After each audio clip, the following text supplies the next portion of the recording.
Hi friends, welcome back to my channel cook with Swami. இன்றைக்கி நம்ம super and டேஸ்டியான ஒரு கட்லட் ரெசிபி பார்க்கலாம்.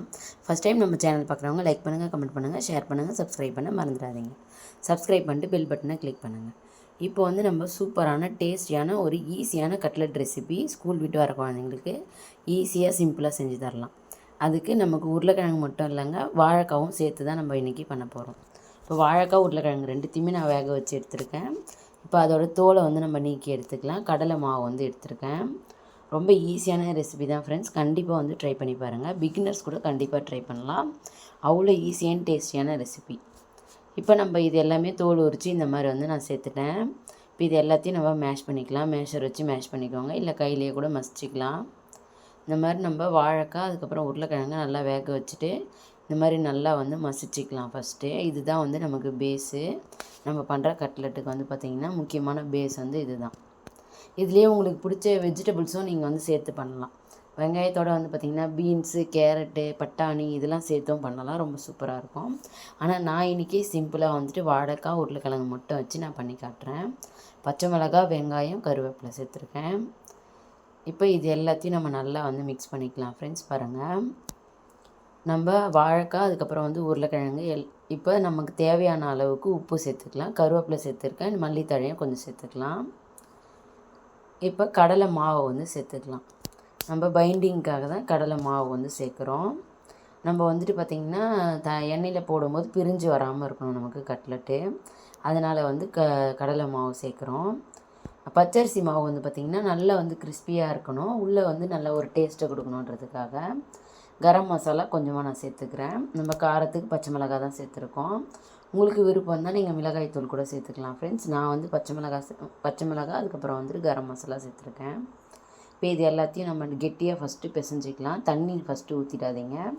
இந்த மாதிரி நல்லா கெட்டியாக பிசைஞ்சிட்டு தண்ணி தெளிச்சிட்டு மாவு வந்து ரெடி பண்ணுங்கள். அப்போ தான் கட்லெட்டுக்கு பர்ஃபெக்டாக வரும். பார்த்திங்கன்னா மாவு இந்த அளவுக்கு திக்காக இருக்கணும். நீங்கள் பாருங்கள், கட்லெட் ஷேப்புக்கு நான் வந்து ரெடி பண்ணி வச்சுருக்கேன். இந்த மாதிரி நம்ம மாவு வந்து ரெடி பண்ணி எடுத்துக்கணும். இதில் வந்து பார்த்திங்கன்னா நான் மைதா மாவு அதுக்கப்புறம் வந்து பார்த்திங்கன்னா கார்ன்ஃப்ளவர் மாவு வந்து சேர்த்துருக்கேன் ஃப்ரெண்ட்ஸ். பாருங்கள், இதை நம்ம நல்லா திக்கான ஒரு பேஸ்ட் கன்சிஸ்டன்சிக்கு கொண்டு வரணும். இந்த மாதிரி நல்லா மிக்ஸ் பண்ணி விடுங்க. நம்ம கட்லெட்டுக்கு எப்போவுமே எப்படி வந்து டிப் பண்ணி எடுக்கிறதுக்காக ரெடி பண்ணுவோமோ அந்த அளவுக்கு நம்ம வந்து ரெடி பண்ணி எடுத்துக்கணும். நல்லா நான் கலந்துட்டு காமிக்கிறேன் பாருங்கள். இதே மாதிரி நம்ம நல்லா திக்கான பேஸ்ட்டாக வந்து நம்ம ரெடி பண்ணி எடுத்துக்கணும். நல்லா வந்து கரைச்சி விட்ருங்க. கட்டி எதுவுமே நமக்கு வந்து இருக்கக்கூடாது. முடிஞ்சால் விஸ்கி வச்சு கூட நீங்கள் வந்து மிக்ஸ் பண்ணி எடுத்துக்கலாம் ஃப்ரெண்ட்ஸ். ரொம்ப சூப்பராக இருக்கும் நமக்கு. இந்த மாதிரி நல்லா வந்துட்டு கரைச்சி எடுத்துக்கோங்க. எந்த ஒரு இது இல்லாமல் கட்டியும் இல்லாமல் நம்ம நல்லா கரைச்சி எடுத்துக்கணும். இப்போ நம்ம ரெடி பண்ணி வச்சுருக்க கட்லெட் எல்லாத்தையும் இந்த மாவில் வந்து முக்கிட்டு பிரெட் க்ரம்ஸில் நம்ம கோட் பண்ணி எடுத்துக்கலாம். பிகினர்ஸ் கூட கண்டிப்பாக வந்து இந்த கட்லெட் ரெசிபியை ட்ரை பண்ணி பாருங்கள். ரொம்ப சூப்பராக வரும் ஃப்ரெண்ட்ஸ். கட்லெட் செய்ய தெரியாதவங்க கூட கண்டிப்பாக வந்து ட்ரை பண்ணி பார்க்கலாம். ரொம்ப ஈஸியான சிம்பிளான ரெசிபி. இப்போ நம்ம இந்த மாதிரி பிரெட் க்ரம்ஸில் எல்லாத்தையும் கோட் பண்ணி எடுத்துகிட்டு எண்ணெயில் போட்டு பொரித்து எடுத்துக்கலாம். நான் கொஞ்சமாக தான் எண்ணெய் சேர்த்துருக்கேன் ஃப்ரெண்ட்ஸ். பாருங்கள், ஷேலோ ஃப்ரை பண்ணுற அளவுக்கு தான் நான் வந்து எண்ணெய் சேர்த்துருக்கேன். ரொம்ப வந்து அதிகமாக நான் எண்ணெய் சேர்க்கல. அதுலேயே நம்ம வந்துட்டு பொரித்து எடுக்க போகிறோம். டீப் ஃப்ரை தான் பண்ண போகிறோம். பாருங்கள், நீங்கள் எந்த அளவுக்கு கட்லெட் சைஸ் போடுறீங்களோ அதுக்கேற்ற மாதிரி நீங்கள் எண்ணெய் வந்து சேர்த்துக்கலாம். பெருசாக போடுறீங்கன்னா நிறைய எண்ணெய் கூட சேர்த்து பண்ணலாம். இப்போ ரெண்டு பக்கமும் நல்லா வந்து கிறிஸ்பி ஆகிற அளவுக்கு நல்ல ஒரு கோல்டன் ப்ரௌன் கலர் வரணும் ஃப்ரெண்ட்ஸ். அது வரைக்கும் நம்ம வந்துட்டு இதை ரெடி பண்ணி எடுத்துக்கலாம். இப்போ நல்லா கலர் மாறினதுக்கப்புறம் நான் காமிக்கிறேன் பாருங்கள். இப்போ பாருங்கள் எவ்வளோ பர்ஃபெக்டாக நமக்கு கட்லெட் ரெடி ஆகிருக்கு. நல்ல கிறிஸ்பியாக உள்ளே நல்லா சாஃப்டாக டேஸ்டியாக நமக்கு ஈஸியான கட்லெட் ரெடி ஆகிடுச்சு.